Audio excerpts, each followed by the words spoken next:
guys, ayan, ayan na nga po, luto na ang ating beef steak. Yan, tanghalian.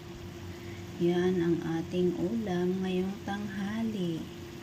So, prinito ko po yung beef. Binabad ko po siya kagabi ng soy sauce, oyster sauce, tsaka lemon. Nilagyan ko rin siya ng konting paminta.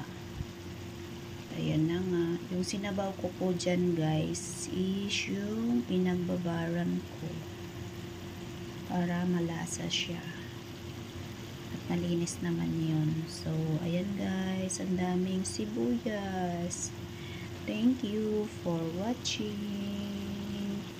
Let's eat. Bye!